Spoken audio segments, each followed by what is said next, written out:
આકાશવાણી સમાચાર સુકેશ ગુપ્તા વાંચે છે. સૌપ્રથમ મુખ્ય સમાચાર. પ્રધાનમંત્રી નરેન્દ્ર મોદીએ કહ્યું કે હાલની સરકારે છેલ્લા 6 વર્ષમાં ખેડૂતોના કલ્યાણ માટે અનેક ઉપાયો કર્યા છે. ખેડૂતોની સહાયતા માટે તેમના બેંક ખાતામાં મોટી રકમ જમા કરાવવામાં આવી છે. કેન્દ્રીય કૃષિ અને ખેડૂત કલ્યાણ મંત્રી નરેન્દ્રસિંહ તોમરે ખેડૂત સમુદાયને અપીલ કરી છે કે તેઓ નવા કૃષિ કાયદા માટે કરવામાં આવી રહેલા ખોટા પ્રચારથી ભ્રમિત ન થાય. પ્રધાનમંત્રી નરેન્દ્ર મોદી આવતીકાલે સવારે એસોચેમ ફાઉન્ડેશન વીક 2020માં વિડીયો માધ્યમથી મુખ્ય ભાષણ આપશે.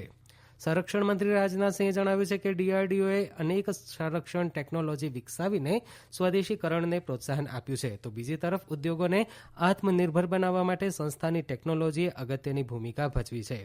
એડિલેડ ખાતે રમાઈ રહેલી ટેસ્ટ સિરીઝની પહેલી મેચમાં ભારતે ઓસ્ટ્રેલિયા સામેની બીજી ઇનિંગમાં બીજા દિવસની રમતના અંતે 1 વિકેટે 9 રન કર્યા છે. હવે સમાચાર વિગતવાર.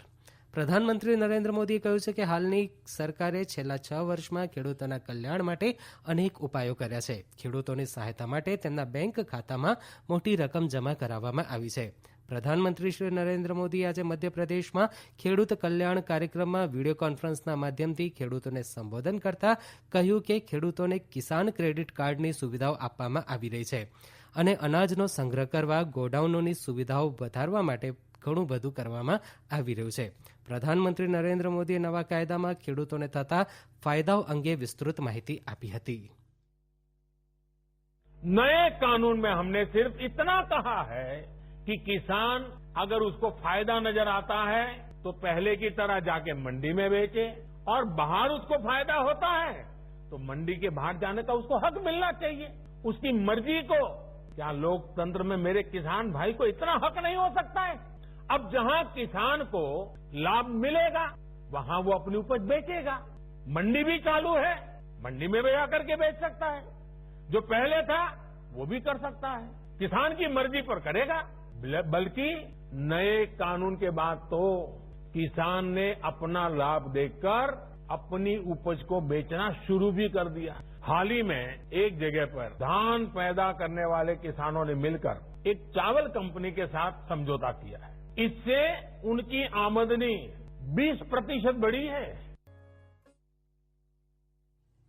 કેન્દ્રીય કૃષિ અને ખેડૂત કલ્યાણ મંત્રી નરેન્દ્રસિંહ તોમરે ખેડૂત સમુદાયને અપીલ કરી છે કે તેઓ નવા કૃષિ કાયદા માટે કરવામાં આવી રહેલા ખોટા પ્રચારથી ભ્રમિત ન થાય. કૃષિ મંત્રીએ ખેડૂતોને આગ્રહ કર્યો છે કે આ કાયદાના તથ્યોને સમજે અને વાતચીત કરે. વર્તમાન ખરીફ ઋતુમાં ડાંગરની ખેતી કરનારા 45,92,000 ખેડૂતોને ડાંગરની ટેકાના ભાવે ખરીદીનો લાભ મળ્યો છે.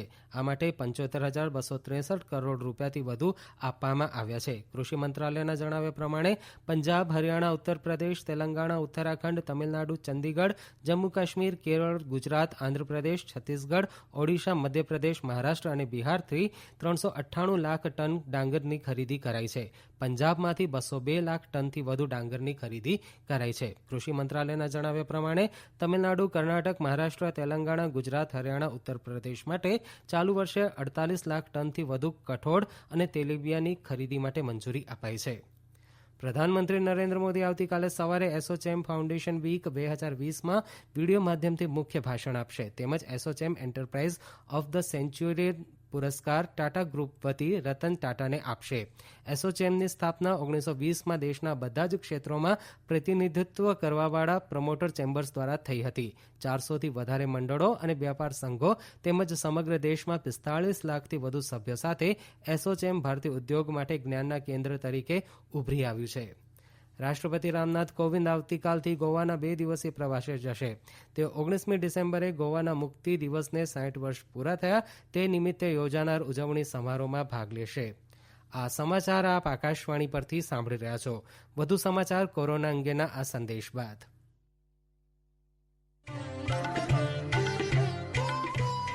કોવિડથી બચવાના મહત્વપૂર્ણ 3 ઉપાય: માસ્ક પહેરો, 2 ગજનું સલામત અંતર જાળવો અને હાથ સાફ રાખો.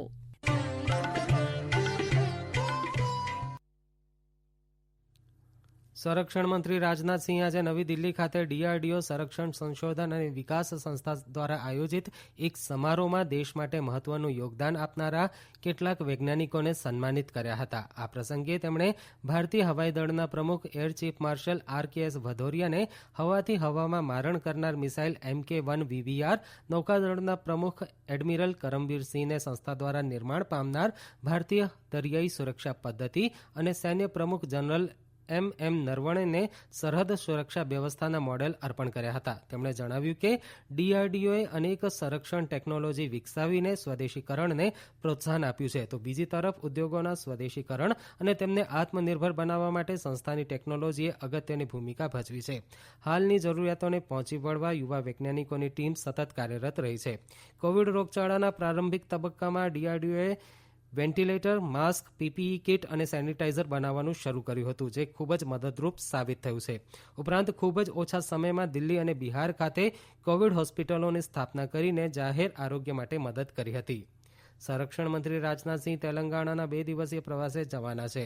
તેઓ ડુંડીગલ ખાતે હવાઈ દળ એકેડેમીમાં સંયુક્ત દીક્ષાંત પરેડનું નિરીક્ષણ કરશે. ઉપરાંત ભારતીય હવાઈ દળના તાલીમાર્થીઓ અને તેમના પરિવાર સાથે પણ મુલાકાત લેશે. તેઓ ડીઆરડીઓ સંરક્ષણ સંશોધન અને વિકાસ સંસ્થાની પણ મુલાકાત લેશે.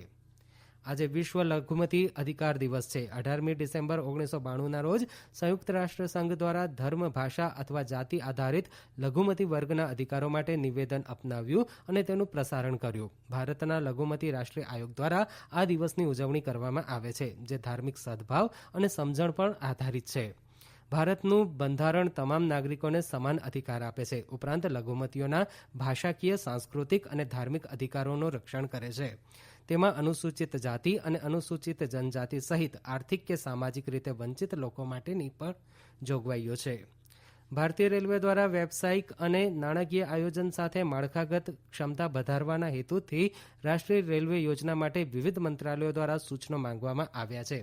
આ યોજનાને જાન્યુઆરી 2021 સુધીમાં અંતિમ સ્વરૂપ આપવામાં આવશે. ભારતીય રેલવે મંત્રાલયના જણાવ્યા પ્રમાણે વર્ષ 2030 સુધી કાર્બનનું ઉત્સર્જન ઘટાડવાની પ્રતિબદ્ધતાના ભાગરૂપે તેમજ વર્ષ 2030થી 2050 સુધીના સમયગાળામાં ભવિષ્યમાં ઊભી થનાર માંગણીઓને પૂરી કરવાના હેતુ સાથે આ યોજના અમલી બનાવવામાં આવશે.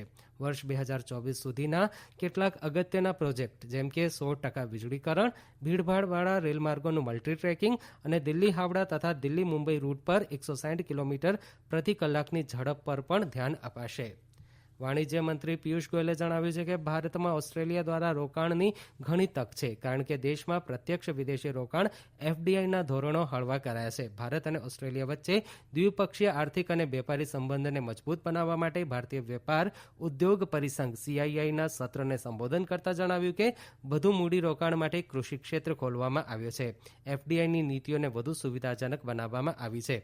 ઉપરાંત અવકાશ, પરમાણુ ઉર્જા અને સંરક્ષણ ઉત્પાદન જેવા નવા ક્ષેત્રો માટે પણ તકો રહેલી છે. એડિલેડ ખાતે રમાઈ રહેલી ટેસ્ટ સિરીઝની પહેલી મેચમાં ભારતે ઓસ્ટ્રેલિયા સામેની બીજી ઇનિંગમાં બીજા દિવસની રમતના અંતે 1 વિકેટે 9 રન કર્યા છે. આજે બપોરે યજમાન ટીમ 191 રનમાં ઓલ આઉટ થઈ જતા ભારતને 53 રનની લીડ મળી હતી. ભારત તરફથી રવિચંદ્રન યાદવે 4 વિકેટ ઝડપી હતી, જ્યારે ઉમેશ યાદવે 3 વિકેટો લીધી હતી. દેશમાં કોરોનાના દર્દીઓ સાજા થવાનો દર 95.40% થયો છે. છેલ્લા 24 કલાકમાં 31,000થી વધુ દર્દીઓ સાજા થતા કોરોનાને માત આપનાર દર્દીઓની સંખ્યા 95,20,000થી વધુ થઈ છે. અંતમાં મુખ્ય સમાચાર ફરી એકવાર. પ્રધાનમંત્રી નરેન્દ્ર મોદીએ કહ્યું કે હાલની સરકારે છેલ્લા 6 વર્ષમાં ખેડૂતોના કલ્યાણ માટે અનેક ઉપાયો કર્યા છે. ખેડૂતોની સહાયતા માટે તેમના બેંક ખાતામાં મોટી રકમ જમા કરાવવામાં આવી છે.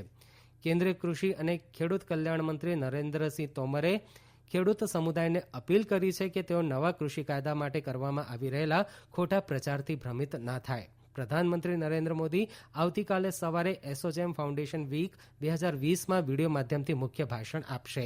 સંરક્ષણ મંત્રી રાજનાથસિંહે જણાવ્યું છે કે ડીઆરડીઓએ અનેક સંરક્ષણ ટેકનોલોજી વિકસાવીને સ્વદેશીકરણને પ્રોત્સાહન આપ્યું છે. એડિલેડ ખાતે રમાઈ રહેલી ટેસ્ટ સિરીઝની પહેલી મેચમાં ભારતે ઓસ્ટ્રેલિયા સામેની બીજી ઇનિંગમાં બીજા દિવસની રમતના અંતે 1 વિકેટે 9 રન કર્યા છે. આકાશવાણી પરથી સમાચાર પૂરા થયા.